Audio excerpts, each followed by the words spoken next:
Welcome out to another story roundtable for Daniel Kravitz, Chosen One Volume 4.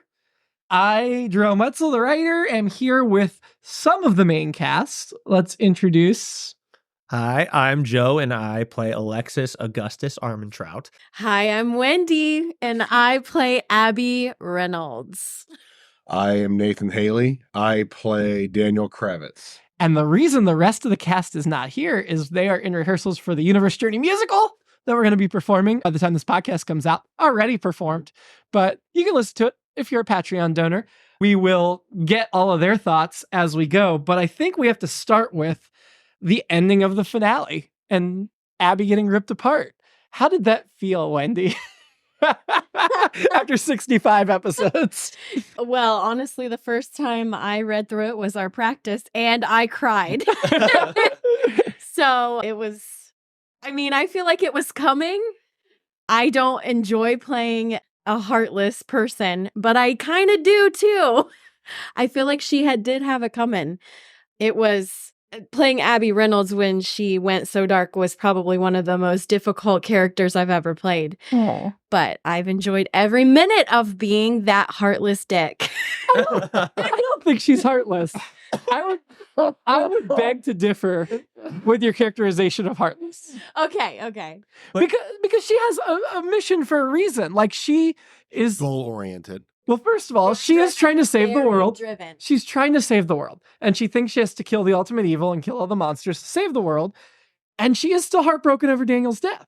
And him not being able to talk her out of it, she's just so focused in that moment, I don't think she could allow herself to believe that things have changed and she's wrong. It's like it's her grief is being hyper-focused on Right. just this task that is actually hurting people in the long run. Yeah, but she doesn't see it that way. Nope. Villains are the heroes of their own story, right? I like that, Jimmy. Nice. But it's just nice because you're the complete opposite of at least how Abby has been this season. Mm-hmm. Because that's why it's always nice. It's like, oh, I see Wendy as an evil person. This is nice. It is fun. It is. Well, there were hints of your darkness back in season 1 at the beginning. And we found the tidbits that were even intentional. Mm-hmm. So this is the culmination of 4 seasons of story. I need to go back and listen to that. She's had an interesting arc. I guarantee that if I go back and listen, then I would notice it. But when we were doing it, I didn't. It wasn't intentional, but when you start to build the dark arc and you go back and re-listen, you're like, okay, I can take these little cookie crumbs and build upon them. Like the fact that she latched on to Grezit so early when nobody else would. Yeah. It does feel like I went dark real fast.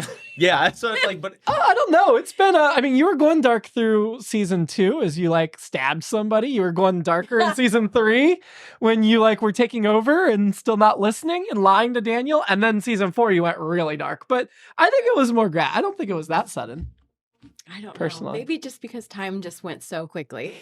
it was during a long period of time. It was a period of time we don't. Yeah, that's what it is. During the Yeah. I forget everything that happened during that time. Yeah. Everything. None of it makes sense. Nathan, how did you feel about Abby's demise? Her demise? She got ripped apart. She died. Yeah, that's sad.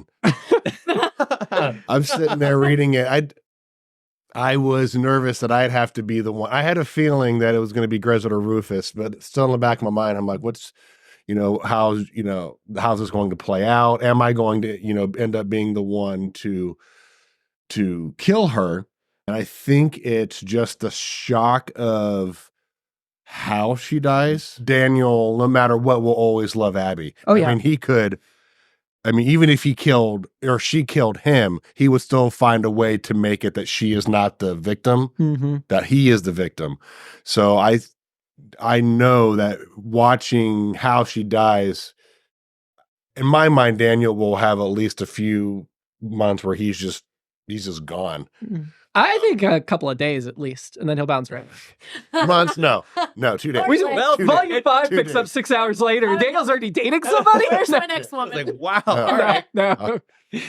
Well, I think a lot of the finale episode was Daniel came to terms with the fact she had to die, and he was preparing himself to do it, but it was going to be the hardest thing he ever did. And I think he was willing to go through with it. But that last whole episode was him okay, I got to do this. Yeah. And just waiting for any excuse not to. Yep. Just until the very end, giving her as much benefit of the doubt and hope as possible. I think it means a lot more that you didn't do it, that Grezit stepped in and did it for you. That's kind of you. I mean, I think that shows Grezit's dedication and love for Daniel, because we'll talk more about that when Yohe gets here, because he will be here. But yeah, I think Daniel was prepared to do it and Grezit spared him. Mm-hmm. The heartbreak. And it started, I think when Daniel realized that he would have to do it was when Abby killed Alexis. Joe, how did that feel? Well, How did it feel as you you get travel thrown back up against the wall? Right. You know, You're a method actor, so you made us do it. If I had a dime for every show I've been in, when they sling me back, I'm just on the floor a lot of the shows now. It's just I'm used to it. Oh my! I didn't even think of you are. Well, I think I did a bit. I'm pretty There's sure. a lot of one shows you're Christmas just like, episode that it was like 2 in a row, and I was down. like, oh, I'm running with this now. Oh, wait till you see Yana next month. Oh. I was like, cool, that'll be fun. I mean, I know it's fun. Maybe you're doing a squat or deadlifting and you pull your back and you just lie on the ground. Oh. And then I'm just there and I can't move. That'll be great. No, because you prepared me for it too. Yep. Because very early on, you were messaging both of us because you were like, one of you is going to die. And then you messaged us again, like, by the way, both of you are going to die. Like, it's just like, I haven't made up my mind yet. And then it was like later that night, you messaged us both and was like, you're both going to die. I didn't know how it was going to happen, but I knew it was going to be her. Yeah. And I mean, it kind of made sense because he just kind of was, he was just like, there's no hope left for her. Like, this is it. Yeah. She's not coming back. Like, we're just going to have to fight. And he was just kind of like, no one's coming for me. I'm just sad. I've lost all hope for humanity. Do you think there was part of you that thought maybe I wouldn't do it? No, I think I know at that point. Alexis is already like, no, she's done for. She's gone. I mean, a lot of your arc this season was to show the audience how far gone Abby was. Like being locked in the jail cell, being tortured. Because at the start of it, he was just like, no, like pleading with you. Yeah. Please, no, like you have to see it this way. And I forget the turning point of where he's like, oh no, I forget what, there was a line that I'm pretty sure, and I can't remember what it is, but he was just like, no, she's, okay, this is it. She gone. Gone. And then I remember it was like the last like few episodes, he's just like, yeah, this ain't happening. Like, I'm just going to sit here. This is it. Just kill me already. Right. Like, I'm done. But then I feel like it was your mission to tell as many people as you could she is gone. Yeah. Yeah. But I'm like, whoever's going to come listen, something. like, do something about her. Yeah. I mean, it was kind of your, not to victim blame, but it was kind of your fault that you even walked in there one more time when you should have known by that point. Yeah. Like, you didn't see any other way forward. It was your last ditch play and you failed. So, yeah, miserable. But, I mean, he still had that glimmer of hope that's just like, no, like he's just like kind of in a sense like Daniel, like, no, there's still some good to her. Like, this isn't Abby. This is not her. And no, that's you now. No. And you don't even know that most of the settlement that you were trying to protect has been wiped out, including Karnak. Oh, God. Oh, I didn't even think about that. Oh, yeah. He doesn't even know. No, because in the scene with Sophie, then he's just like, oh, Uncle Karnak. Yep. Who's teaching you these terrible words. That was on purpose of trying to give a little hint in that scene that it wasn't really happening, because the idea was to make it seem like a flash forward, like, oh, he got through this. Yeah. Then let's flash back. And instead, that was the one hint we threw in was when you mentioned Uncle Karnak. I know when I'm like, I know I'm dead. Yeah. Like, I know ahead of time. I'm like, he's dead. I was like, I love that scene. And we've never heard your daughter before. We heard your wife, but not your daughter. No, I thought we did at one point. We heard her crying in the background. Oh, that's right. Yeah. We never heard it. That wasn't it? It might have been. I think it was. But we've never heard her speak. So we cast her for the first time right at the end of Volume 4. That which makes sense. And we are joined by Shane Stefanchik, who plays Rufus, and Ryan Yohe, who plays Grezit the Green. Welcome. Hello there.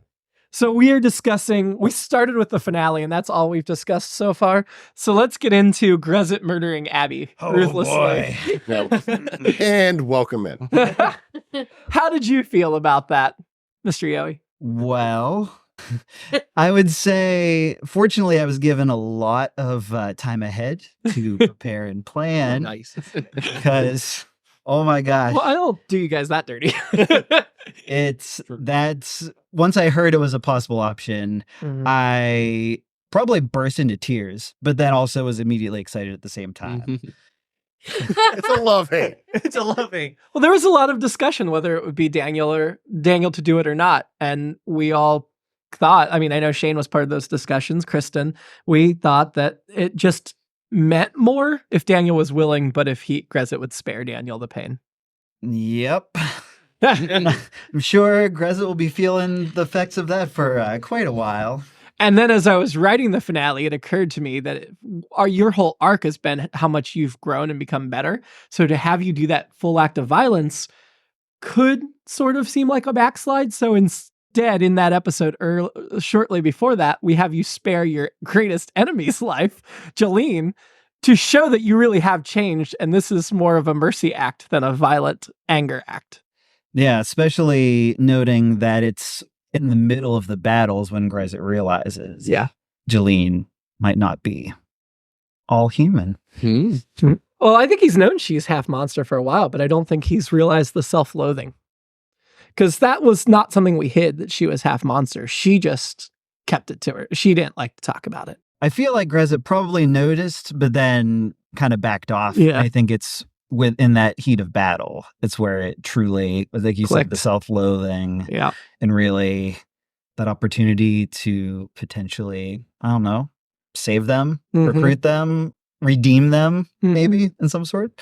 Yeah, I think Grezit took that gut reaction, which makes him a bit more of a changed non-human himself. Do you think there's any hope of Daniel and Grezit having any type of relationship after this? Ooh. I would say I think there could be a way, but it's going to take a lot of work. And I think Grezit's going to have his hands full with helping Jolene. And I'm hoping that throughout that time, that gives Daniel and he a bit of space to heal separately.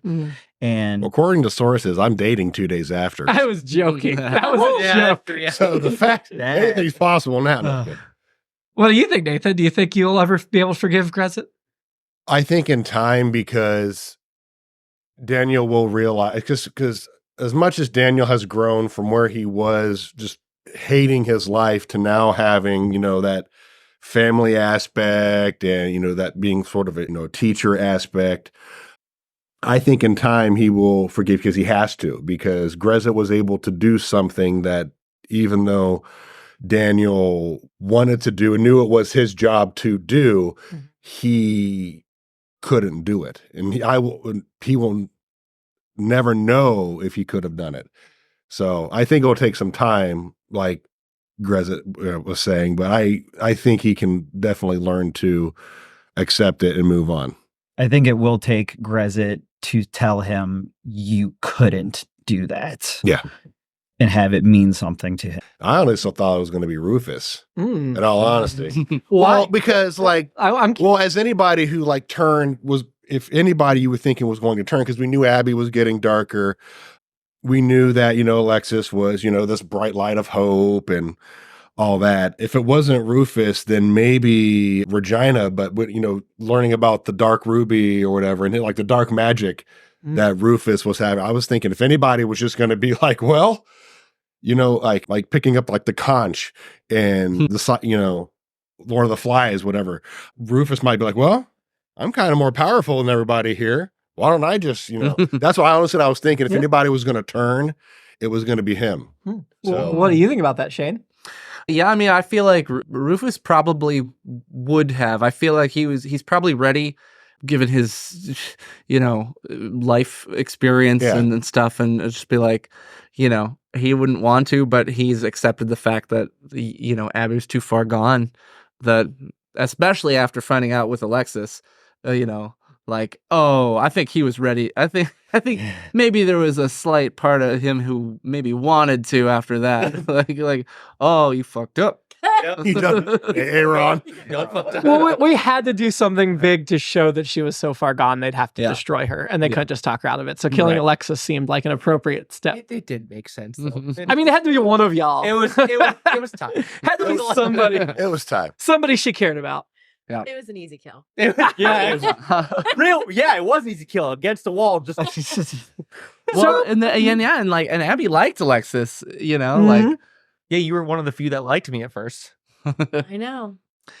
So Rufus did get a lot more powerful this season, and that was something you kind of laid the groundwork for, Shane, if you would like to talk about that. Yeah, so I wrote the short, way back where it was from Rufus's childhood, where there was a super powerful demon that was, tempting him, and he ripped the arms off. He succumbed to the temptation a little bit, but then realized like, oh no, this is too much.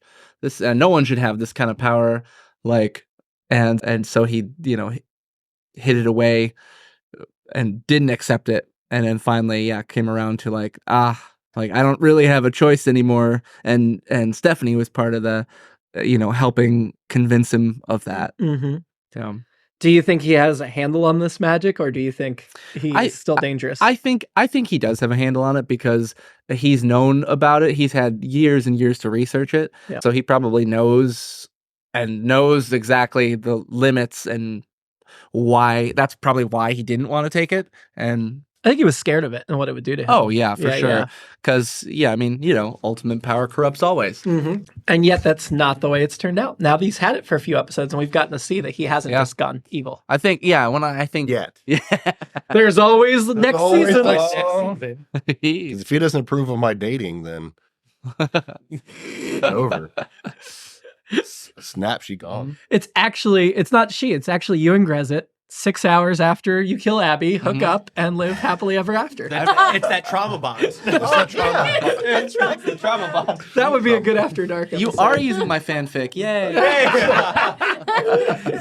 So Rufus has failed a lot in his life, and I think a lot of it's been driven by I fear, though. love these transitions. Well, and not to mention, well, that's the thing though. It's like, so he gave up his fate as a kid. Like, were all these failures were they fated to happen or not? It's one of those questions that we'll never answer, hopefully, because like, would he have lost all those chosen ones if his fate was still part of him, or did he lose them because like. Well, and you also have some family issues, obviously. Yeah. To put it mildly. Your family's a little bit dysfunctional. A little bit, yeah. We obviously got Ashley has joined us, who plays Rosalind. Roger Rochester. Like, oh yeah. The middle's okay. So let's jump back to the beginning of the season here, because we start with the musical, Two Worlds, where we see Daniel and Abby and their competing arcs and how check in with everybody else. But shortly after that, we meet Rosalind in the after, and she is Daniel's guide through the after. She was introduced to somebody who was helpful. Did you ever buy it, Ashley? I think you told me before it started that she was the villain. Oh, Just give okay. everything away. So I think You're gonna die. You're gonna die. You're doing this. Everybody's walked in. Everybody's like, oh well. Jim's already said this to me. Yeah, he's like, oh, he explained everything to me beforehand, and then he's like, yeah, To be fair, I ask. I'm like, I want to know what's happening. Yeah. But I think I knew from the beginning that she was the villain, but we don't want everyone else to know that. So I did try to play up like, oh no, she's a good guy. She's helpful. Like, we don't know what the fuck happened with Regina. And I fell for it. Twice. Twice. Well, actually, though, you figured out Rosalind before she totally betrayed you to a certain extent. Yeah. You were suspicious anyway. It was a little stitious. A little suspicious. So Rosalind's back to life, and she wants the ultimate evil's power. Do you think she has any chance of getting it? No. No. Do you think she has any chance of making up with her brother Rufus? I think if she backs the hell off and actually, is a regular person, not that she's a regular person, but if she can... A regular person that was dead for 30 years and came back to life. Yeah. If she can reel in the crazy, then I think she could. But she's been scheming for decades on getting back. I think that ship has sailed. I don't know. I feel like of all the characters, you kind of scare me the most. Well, she Yay. did kill all those people just snap. Yeah. I thought Scarlet Witch right away. Yeah. Yeah, I was going for Scarlet Witch. Right away, I was like, oh, I love this. This is great. We needed a satisfying ending for Bertram, and I was like, yeah, we could fight him again, or we could just show how awful she is and how powerful she is, because she has demon magic as well. Mhm. So you and your brother, in a way, are kind of evenly matched. Yeah. So we'll see how that goes down. Regina, thought kills me? fight. We'll see. Can't answer that. We'll see. But Regina seems to be on the same page, but then we see her father. Do you think there's good left in Regina, or do you think she's really her mother's daughter? She's 100% her mother's daughter. Yeah. I'm just like, I don't know what Thorin is doing with these people. I'm just like, what spell did Rosalind cast? I assume she just never showed her dark side. You can be with somebody and not realize. I mean, especially when she kept him hidden and she'd only spend little bits of time with him. She didn't live with him full time. That's true. Yeah. Yeah. I think she Poor was guy. tricking him. I think I said in one of like my script comments, I'm like, he is too pure for this family.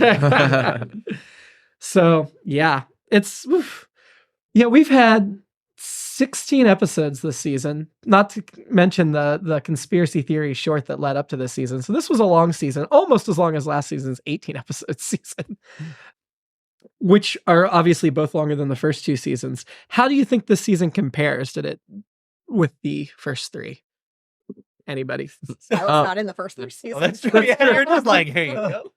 Well, definitely more serialized and focused, I think, than I think there were some seasons that when we were introducing a lot more characters and it was a little like, oh, like I kind of lost the thread on some of it. I'm like, who is this? We've talked about how the first 2 seasons were expanding the world and the third season really expanded the world. Yeah. And these last 2 seasons are contracting the world. So we're only doing an 8-episode final season, which you all know because you all got the outline of what that's going to be. But that is read that email. That is very okay. So Nathan has no idea what happens. Yeah. But Ashley, I'm sure, knows every word. So it's very contracted and it's very focused on just our lead characters because we zoom out. Now we got to zoom back in to bring it to a close. But I mean, you've upped the ante every single finale we've had, volumes 1, 2, 3, and 4. That's true. We lost Daniel in the last one, and we lost Abby in this one. So is there any hope to see Abby again? Well, I don't know. To tune in I next season. I know the answer to that question. You really? Yes. Oh. She read the email. Good for you. No, I really love these characters. It's kind of sad that they're coming to a close, but yeah, part of this season was just setting up that final story. So I think it kind of felt like that to me. Did it feel like it to you that it was building towards an ending, or? Yeah, I would say so. Because as we think of, as you explained how each season has expanded, just the lore in general, I'm thinking of like season 1 was mainly just like, hey, there's these adventures, and it kind of just is like, this is the basics, the intro, kind of the prequel to anything. And then season 2 just expanded on that, and 3 just, there were so many people that I'm like, I don't remember who this is. Who's this? How are they in relation to this? And it was everybody from the ranch. And that was, and I will say, I think we said there were like 15 trainees, and Nick wanted to voice and cast every single one of them. And I was like, we already did like 7 or 8. That was enough.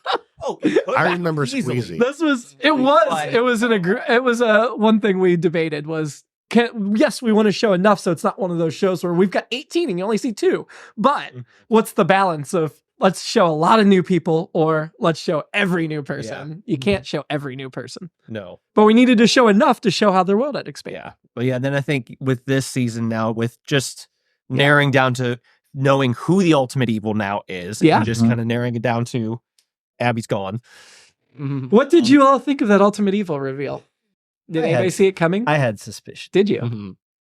That the ultimate evil was, in fact, a former chosen one. The first chosen one. Yeah. I knew it because I think I was part of the pitch. Yes. I said, like, you've known for like 3 years. I would say like 4 years ago. I was pleasantly surprised when we first read it, but then I'm like, no, this just makes sense. It does make sense. It's just back to powerful white men searching women, and it's all the white Bertram and all of them. Just like, oh no, that's. Yeah. If anybody who thought it comes out of left field, we rooted it in history. So I was like, never mind, this just all plays out.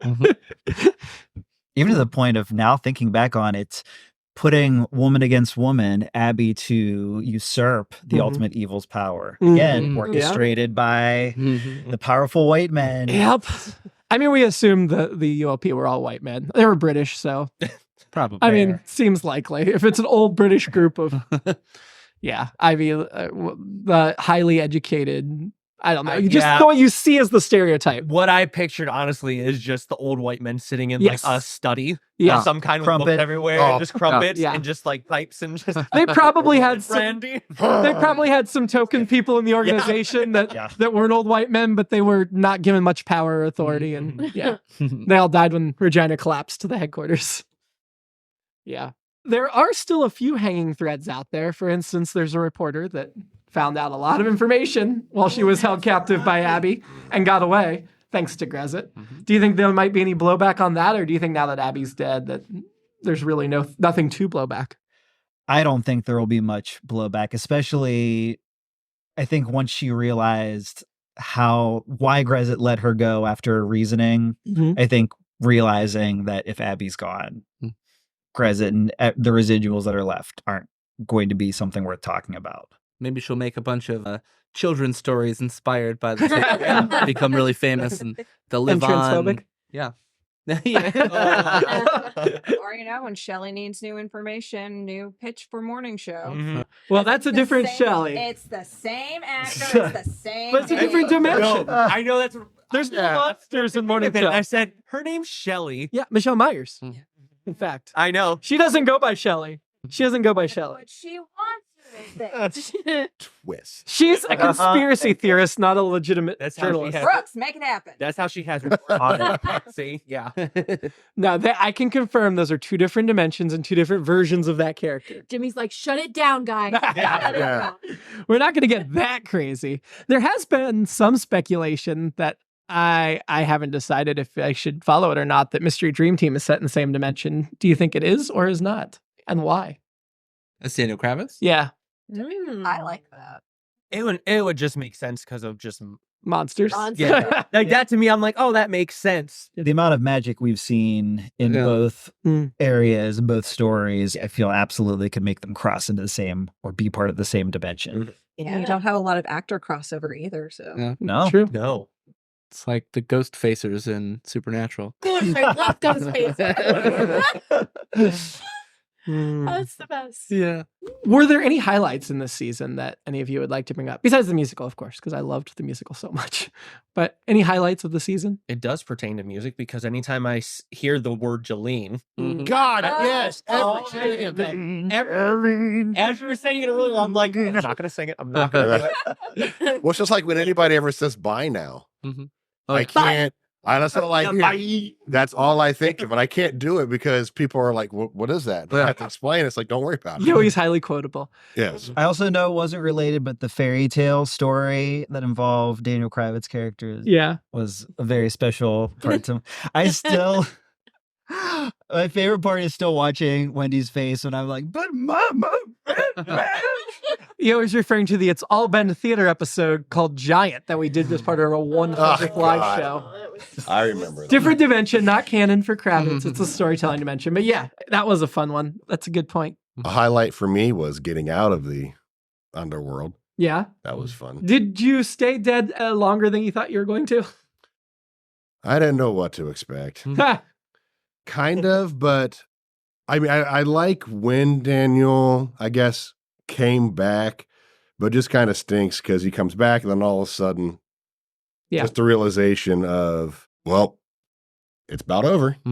Honestly, this season probably would have been shorter had you come back when I intended you to come back because the Rosalind crossing back was a last minute whim, I guess, as I was writing that script. That was the script you were going to come back to life. And at the last minute, I was like, JK. What if we build up to this and then it's her instead? And then like 2 episodes later, he comes back because we gave him time with the Ultimate Evil. But I think that kind of set the stage for now what the final season is planned to be. And it also set the stage for Rosalind continuing because she would have been done with the story at that point. And that made it really interesting because up until that point, Daniel, Callie equaled bad. Yep. So it was nice to, I guess, figure out that, she's not the villain here. Yeah. So. No, that's me. And I think your experiences with the other monsters leading up to that prepared you to accept that. Have you not had those conversations with Fizzy Bibbit? All the or the monster who you killed that was just trying to feed their children? Yeah. I don't think you would have been as ready to flip. I liked that. I didn't write it. He's got to look at it on a screen and be like, yep. Enter. Villain. I tell my daughter that if a show or movie makes me feel something, I like it, whether it's positive or negative feelings. It's just I need an emotional reaction. So I do take delight in torturing the characters if it makes me feel something. I just want to feel. Speaking of feel, I mean, in all seriousness, a highlight of this season was watching Grezit go from his best friend not really questioning too much, questioning a tiny bit, but also enjoying the relish of the fact of just having all that power and also having grown so much. And then finding a point where it no longer fits and he can't be by Abby's side anymore. And that's where I feel Grezit and Daniel are pretty much like we both see in her and we don't want to let it go. Yeah. Like how Abby befriended Grezit since, I mean, Daniel was not the best person to Grezit for a long time. A long time. The dog cage. So, but yeah, on some pages, I think that even though they're not really that much on opposite ends, it's just that he's alive and dealing with Abby in person. And, I'm hearing all this stuff and then wanting to, get that good back out. Same concept with, well, really everyone, but Grezit probably had it the most because their dynamic was so involved with each other. And he's just, I want to come back and One of my favorite episodes of Volume 3, if not my favorite, was Jant Bradley. Where Nick wrote the Grezit-Daniel relationship so clearly and so well. And I know, Yohe, you had mentioned, like, in the first half of season 3, you didn't feel like you got a lot to do. And I feel like we kind of needed that to set this up, even though we didn't really plan it that way. Like once we saw where it had led, it really set up something nice for Grezit. And I think that influences a lot of his arc this season, was what he went through last season. But having that Jant Bradley moment between the two of you, I think is pivotal to your relationship in any way forward for Volume 5. I agree. I just wish he had more time with Alexis. Yeah. That was one thing that I feel like Grezit just didn't have the luxury of. Yeah. There wasn't much of but you were always kind to me. You two are the nice ones to me. You sucked. I mean, originally they were all mean to you, but over time they were, everybody was mean to me. Once Alex turned to Alexis. Yeah. Well, Abby bonded with you in Volume 3 because you were a little less black and white, good, evil than some of the other characters. You had that gray area yourself. So you guys bonded over that, even as eventually she went so far down the path. Yeah. Yeah.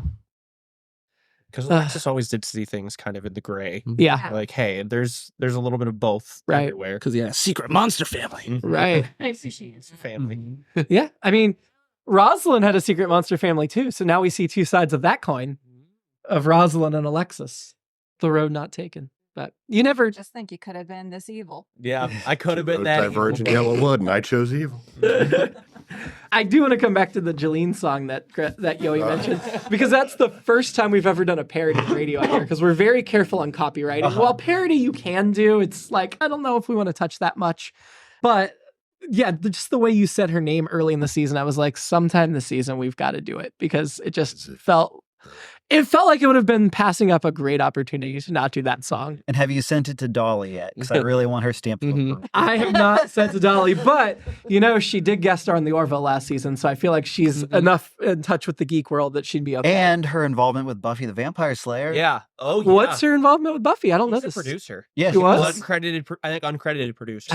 She funded a large portion of the production. Take at least one poster down in your house for now. I didn't think I could like her even more. Yeah, somehow I do. When I was sent that's what everyone's like, okay, the Dolly is just, no one touched Dolly. Like, no, she's a national treasure. Yeah. Well, we have 8 episodes left if she wants to come guest star.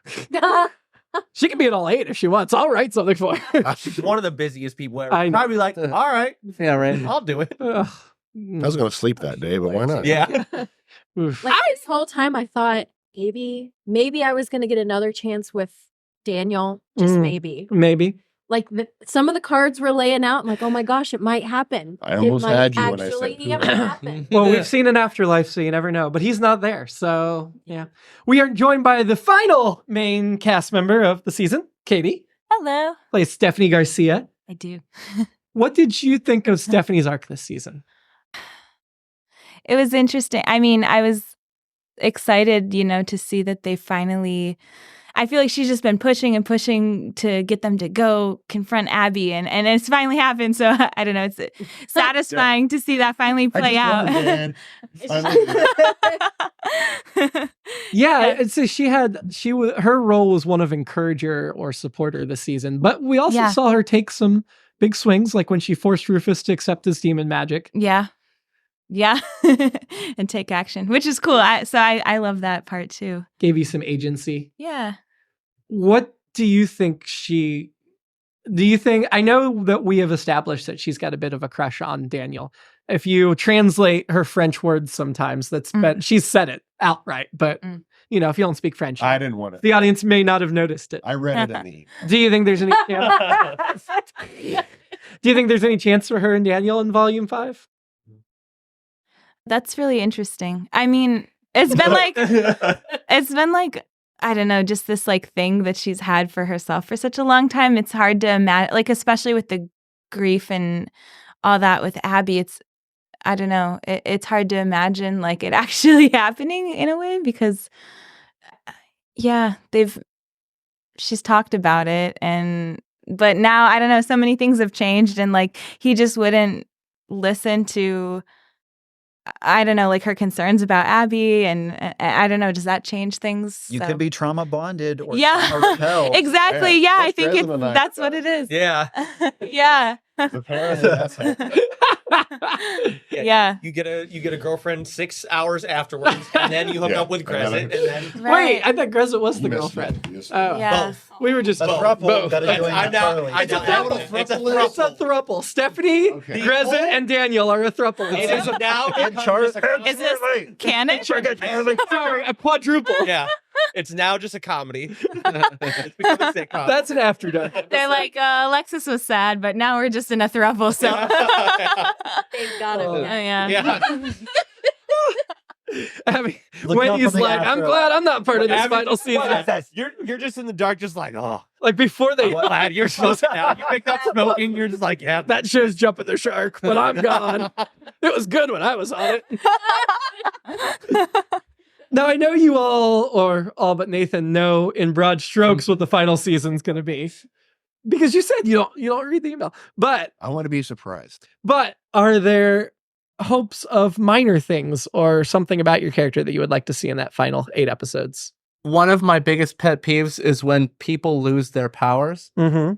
I would love it if Rufus didn't lose his powers. God, I hated the end of the Matilda movie.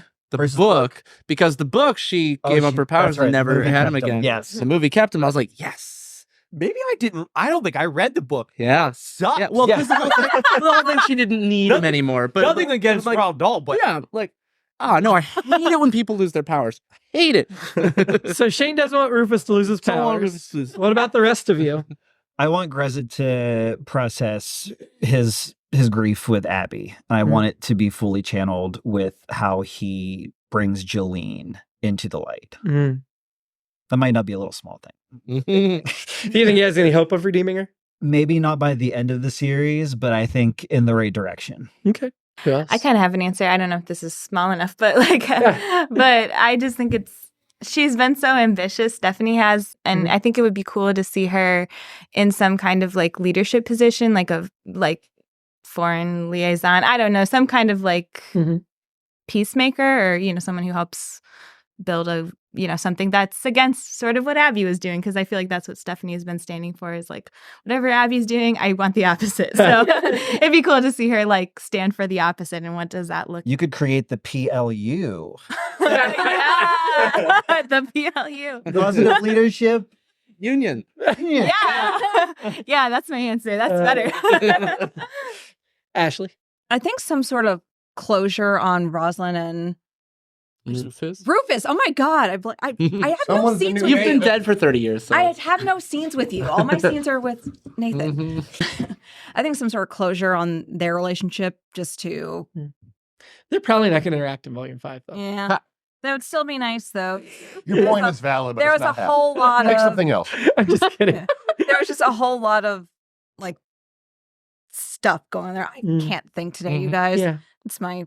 some familial Yeah, something. it's just like they saw each other when she first came back, and it was really nice. But then she was like, "All right, I'm going to take my daughter and split," and Yep. just leaving her brother, just like, "Hi, I've been dead for 30 years. Nice to see you. Bye." Yeah. Yep. So some sort of resolution, so that people can just move on from there. I'm dead.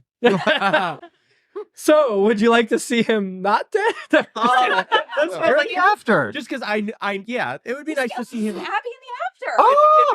It'd be nice to kind of see just what his experience will be in the after compared to kind of how Daniel had his experience of what he needed to go through in the after. And it's like, Well, I can tell you we're not going to do a similar storyline with Abby and Alexis that we did with Daniel this season. I'm sorry. But, that doesn't mean we may or may not see them in the final season. yes, but no, I was like, I know what happened. So I'm like, I'm dead. I know. Wendy, I know you're dead too. But if there was something you could tell dead Abby, what would you tell her? As Wendy, not as Abby. What would you tell Abby? What would I tell Abby? Giving you a different question because we can't get into it. Don't be a bitch. I don't know. I feel like I really appreciate the way that the story was written. I think everything went according to a very good, well thought out plan. I don't know. I feel like someone probably should have killed Regina in season 1. Yeah, they probably should have, but they didn't, and she's still around. They didn't. Yeah, I never liked Regina. I never liked her. She was a main character in season 1. I know she was. Yeah. I know she was. I didn't like her then. To be fair, what's to like? Even the name is like Right? Sorry, I don't pronounce it that way. I always say Regina. Gotta be a little fancy with it. I've definitely called people Regina out in public, and they're like, "Oh, right, that's not the normal way to say that." Again, It is a real name. Yeah, It is a real name. Yes. Don't worry about it. There are people named Regina. We didn't make it up. Oh, yeah. I'm so sorry. Wendy, you should tell Abby she did the best she could. I did. It's unfortunate and tragic how dark she went and how things went, but I just have such a phenomenal work ethic. It's like, And grief. yeah, A little bit of grief. you were set A lot up of for failure, and you did the best you could with it. Aw, I appreciate that. it's very sympathetic. I'm sorry. I'm sorry, I killed you. Many times with my 6 arms. Apologize for that. I accept your apology. yeah. And I think Yohe probably wants more Charlie in Volume 5. I want. Am I supposed to be jealous? Charlie's also involved. Like, this a sitcom. Come on now. We need. Oh, I want something silly where it's like maybe some of the group gets together for possibly the first time for Charlie's birthday party. Oh, Just like a random weird event that like Call it a charty. Charlie. Party party. I mean, that would be a great opportunity for like that formality. Like everyone was kind of like weird around each other, but like we're all celebrating Charlie, and Charlie's just like, oh. Like this. I really like that because that's just the awkward. I feel about awkwardness, so I'm Or like who's going to show up? And then I but- walk in the door. don't give away. No, I'm just kidding. I gotta start reading. We'll have to see if there's room for that. I'll have to look over our plans because I like that thought. Nathan, I'm going to give you the final thing. What do you hope want to answer for that from last Volume? I want you Okay. to tell me what you hope for in Volume 5 for Daniel. This is the last season. Yep, 8 episodes left forever. Okay. I guess the most that I want for Daniel is to learn to accept that Abby has passed. And since he himself has died and come back, allow himself the humility that she may never come back. Because my guess is if I could come back, he would fixate. Like that's what I would do is I would fixate and do whatever I could, to bring them back. Yeah.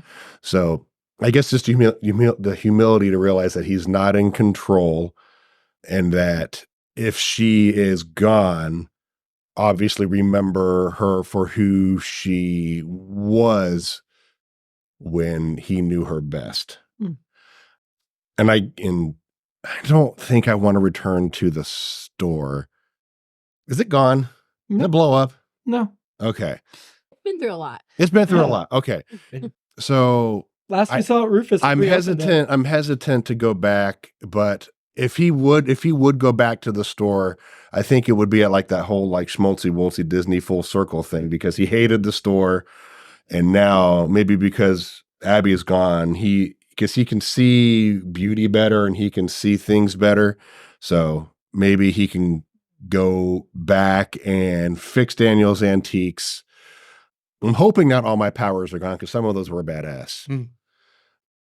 Yeah, that's true. There's another chosen one out there somewhere in the world, and do you have to share the power? How's that work? I don't know. Neither do I. My guess is Find out. I was gonna say, is it in the email? No, I it's can not. read it. It's not. Okay. Yeah, so we only have like 4 or 5 months till we start volume 5. So you won't have to wait long. And a little over a year from now, we'll gather and do another roundtable and talk about the end of the series. You can hear even more sooner if you sign for the Patreon. By the time this hits the podcast feed, several episodes of Volume 5 will be on the Patreon feed, maybe half of the volume. Mm-hmm. So you can go listen to half of it right now. What are you waiting for? Thank you all for the last 65 episodes, Oh and my we gosh. have 8 left. We can't end on 73. Yeah, That's we a are. weird number. We're ending on 73. 74. Surprise. No, Surprise. With the Charlie party. Charlie Party. The 73 is a Charlie party. prime number, so we're ending on a prime number. Is it because you're prime? No, no. Sounds like an ego thing. Yeah. Yeah. But Notice how he's Fires. Rosalind will not be returning for Volume 5. Breaking news. Heard it Breaking here first. Have a good week. Yeah. It's All Been Done Radio Hour number 517, Story Roundtable number 17, Daniel Kravitz Chosen One, Volume 4, in which Jerome sits down with the cast of Daniel Kravitz to discuss the season as a whole. Check out our website at iabdpresents.com. We want to thank Boxland, our host performance space. Our next live show is Saturday, April 12th, featuring the series finale of Mystery Dream Team, so you don't want to miss this one. Get your tickets by visiting boxlandmedia.com/events. Have a great week. No, that's total coincidence. That's a prime number. But it did seem like a weird number, so I had to Google that. You had to Google that 73 is prime. Yes. I'm not the genius that you are, Nathan. It's All Been Done presents Who's got the time?